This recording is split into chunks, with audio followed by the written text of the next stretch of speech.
بسم اللہ الرحمن الرحیم قال رسول اللہ صلی اللہ علیہ وسلم لکل نبی رفیق و رفیقی فی جنت عثمان رضی اللہ عنہم و رضوا عنہ۔ حضرت عثمان رضی اللہ تعالی عنہ جو کہ نبی علیہ الصلوۃ والسلام کے دوہرے داماد،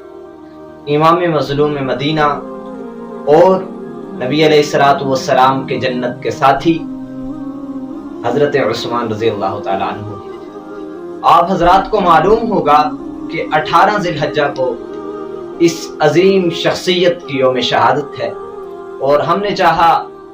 کہ حضرت عثمان رضی اللہ تعالیٰ عنہ کے حوالے سے ہم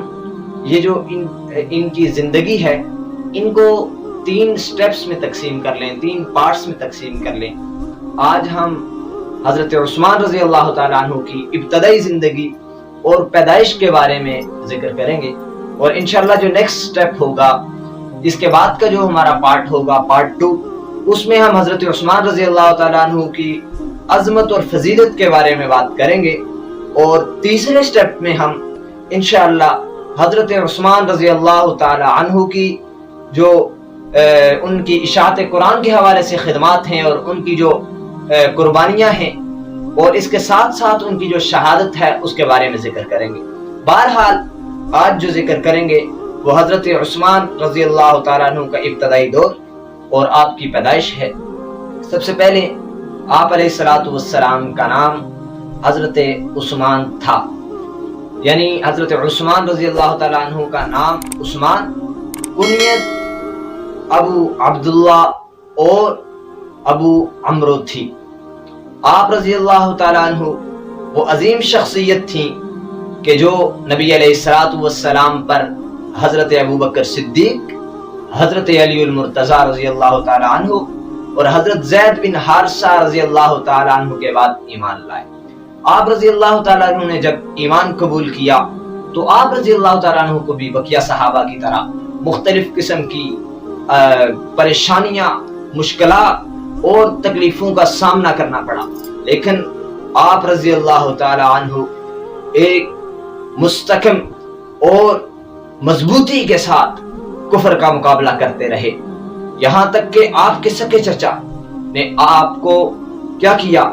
باندھا، رسیوں سے باندھا، اور جب آپ کو رسیوں سے باندھا اور کہا کہ اپنے باپ دادا کے دین کی طرف واپس لوٹ آؤ، تو آپ رضی اللہ تعالیٰ عنہ نے یہ نہیں کہا کہ بھائی مجھے مشکلات کا سامنا کرنا پڑ رہا ہے، مجھے ماریں پڑ رہی ہیں، مجھے مشکلات کا سامنا کرنا پڑ رہا ہے، اور میرے آبا و اجداد مجھ سے جدا ہو جائیں گے اور میرے رشتہ دار مجھ سے جدا ہو جائیں گے۔ آپ نے نہیں، آپ نے کیا کیا؟ آپ نے کہا کہ اللہ کی قسم میں محمد رسول اللہ صلی اللہ علیہ وسلم کے دین کو نہیں چھوڑ سکتا۔ اور پھر جب آپ کے چچا نے آپ کی استقامت کو دیکھا تو آپ کے چچا نے پھر کیا کیا، لیکن اس کا انعام کیا ملا، اکرام کیا ہوا کہ جناب رسول اللہ صلی اللہ علیہ وسلم نے اپنے جگر کا ٹکڑا اور اپنی شہزادی، اپنی بیٹی حضرت رقیہ رضی اللہ تعالی عنہ کا نکاح آپ رضی اللہ تعالی عنہ کے ساتھ کیا۔ پھر صرف ایک بیٹی کا نکاح نہیں، بلکہ جب 2 ہجری یعنی غزوہ بدر کے زمانے میں آپ کی بیٹی حضرت رقیہ رضی اللہ تعالی عنہ کی وفات ہوئی، تو اس موقع پر اس کے بعد جناب رسول اللہ صلی اللہ علیہ وسلم نے اپنی دوسری بیٹی ام کلثوم رضی اللہ تعالی عنہ کا نکاح جناب عثمان رضی اللہ تعالی عنہ کے ساتھ کیا۔ پھر کیا ہوا، وہی ان کی جو بیٹی تھی، یہی بیٹی 9 ہجری میں انتقال کر گئی اللہ کے حکم سے۔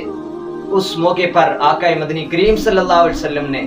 تاریخی جملہ کہا جو آج بھی حدیث کی کتب میں ملتا ہے کہ عثمان اگر میری 1 2 3 4 نہیں بلکہ میری 40 بیٹیاں بھی اگر ہوتی تو میں ان کو عثمان کے نکاح میں یکے بعد دیگرے دے دیتا۔ تو یہ آپ کی عظمت ہے، یہ فضیلت ہے، یہ کچھ ابتدائی ان کے بارے میں باتیں تھیں۔ انشاءاللہ اگلی ویڈیو میں ہم آپ رضی اللہ تعالیٰ عنہ کے فضائل و مناقب بیان کریں گے۔ اللہ رب العزت ہمیں اس ذو الحجہ کے مہینے میں اور آپ رضی اللہ تعالیٰ عنہ کی عظیم قربانی جو اسلام کے لیے دی، اس کو سامنے رکھ کر اپنی زندگی کو گزارنے کی توفیق عطا فرمائے۔